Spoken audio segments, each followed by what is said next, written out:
हे आमची एक छोटीशी ओळख करून तुम्हाला की आमचा एक सैराट मैत्री ग्रुप असा आमचा एक ग्रुप आहे. म्हणजे सैराट तुम्ही म्हणाल की म्हणजे आता सैराट म्हणजे फक्त प्रेमावरती नाही तर पिक्चर आला होता. सैराट म्हणजे की वेळ म्हणजे कुठल्या तरी गोष्टी तुम्हाला वेळ लागला पाहिजे. तर असंच एक आमचं मैत्रीचं वेळ म्हणून आम्ही सैराट ग्रुप चालू केला. आमचं एक तुम्हाला माहिती असेल की आपल्या रेल्वेमध्ये भजनं चालतात. तर दिवसाच्या दैनंदिन कार्यक्रमामध्ये आपल्याला कधी नामस्मरण करायला भेटत नाही, वेळ भेटत नाही. त्याच्यामुळे कुठेतरी आपलं देवाचं नामस्मरण व्हावं म्हणून रेल्वेमध्ये सकाळी कामावर जाताना किंवा ऑफिसमध्ये रिटर्न येताना अशी भजनं चालवतात. ही सर्व जे आमचा मित्र ग्रुप आहे सैराट मैत्री ग्रुप हा असंच आहे की प्रत्येक भजनामध्ये ज्याला मला आवड आहे की समाजाबद्दल आपलं समाजाचं आपण काहीतरी देणं लागतं आणि समाजाबद्दल काहीतरी आपली आपुलकी असली पाहिजे. म्हणून असेच लोक या ग्रुपमध्ये आमच्या आहेत, जॉईंट आहेत की ज्यांना समाजाबद्दल काहीतरी आपलं कुठंतरी वाटतं की आम्ही काहीतरी केलं पाहिजे.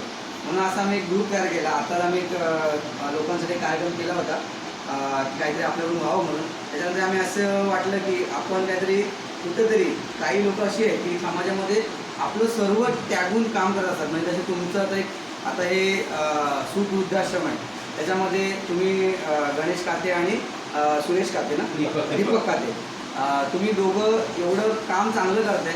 मला वाटतं आमचं काहीच नाही याच्यामध्ये, परंतु तुमच्याकडे पण असं आम्हाला पण कुठेतरी प्रेरणा मिळते की आपण पण काहीतरी केलं पाहिजे. म्हणजे देणाऱ्याने देतं जावे, घेणाऱ्याने घेतं जावे, देता देता एखाद्याचे हात घ्यावे. म्हणजे काय तर तुम्ही जसं आज लोकांना देत आहे आणि आम्ही फक्त घेत आलो आहे, परंतु याच्यापुढे आम्ही पण काहीतरी कुठेतरी समाजाला देणं लागतं. याप्रमाणे आम्ही पण काहीतरी द्यायला शिकलं पाहिजे.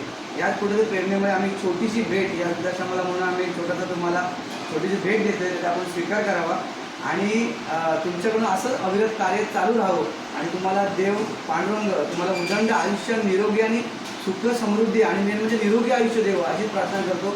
तुम्हाला वाटतं एवढ्या सर्व वृद्धांच्या आईवडिलांची सेवा करताय, तुम्हाला वाटतं त्या पांडुरंगाला पण कुठेतरी वाटेल की जसं पुंडलिकाच्या हाताला धावून आला तो विठ्ठेवरती उभा राहिला तात्काळ का आईवडिलांची सेवा करतोय म्हणून, तसाच पांडुरंग तुमच्या देखील हाकेला असं तुम्ही जे आज एक नाही तर असंख्य आईवडिलांची सेवा करतायत. मला वाटतं पांडुरंग कुठेतरी अख्खं वैकुंठ घेऊन तुमच्यापर्यंत यावा अशी सदिच्छा व्यक्त करताना तुम्हाला खूप खूप शुभेच्छा देतो. आणि आम्ही जर काही चुकलं असेल तर आम्ही क्षमा व्यक्त करतो आणि अशी तुमची सेवा चालू राहावं हीच प्रार्थना करतो.